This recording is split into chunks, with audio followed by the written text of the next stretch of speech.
An object of mass 60 kilograms is dropped from an aircraft. It falls freely under gravity. The resistance to motion is equal to 20v, where v is the velocity of the object. Find the velocity of the object at any time during the fall and its terminal velocity. So if this object weighs 60 kilograms, then the force downwards is 60g.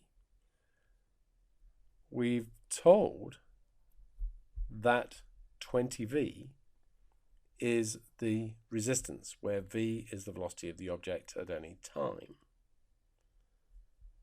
So using F equals ma, 60g minus 20v would be equal to 60a. We can divide through by 20 here and get 3g minus v is equal to 3a. But remember that a is the rate of change of velocity. So what we have is that 3 dv dt replacing the a, is equal to 3g minus v. So 3 over 3g minus v would be equal to 1 times dt. So what we're doing here is separating this fraction. We know dv dt isn't really a fraction, but we know that we can separate. So this 3g minus v over 1, 3g comes over to the left-hand side, so we're dividing both sides by 3g minus v. We can separate like that, provided we also integrate.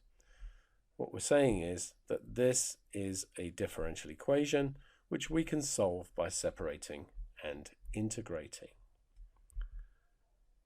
Now this one is going to integrate to -3 natural log 3g minus v, and on this side we get t plus a constant.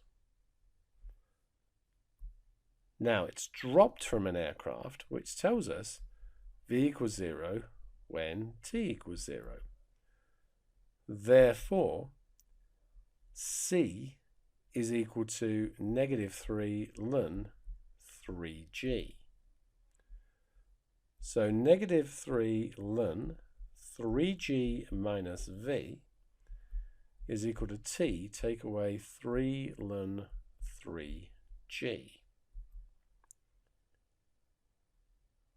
Now we can rearrange that to give ourselves that t is equal to 3 ln 3g, take away 3 ln 3g minus v, and therefore 1/3 t is the natural log of 3g over 3g minus v. That means e to the 1/3 t is equal to 3g over 3g minus v. Now, 3g minus v, e to the 1/3 t, would be equal to 3g. Multiply both sides by e to the -1/3 t, and we get 3g minus v is 3g e to the -1/3 t, and then we can rearrange that to give ourselves that v is 3g minus 3g e to the -1/3 t. So that's the velocity at any time t. For the terminal velocity, we look as t tends to infinity, which is going to make this 0.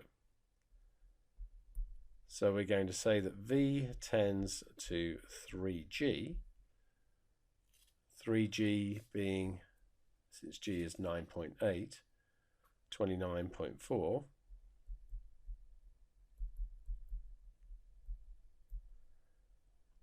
as t tends to infinity.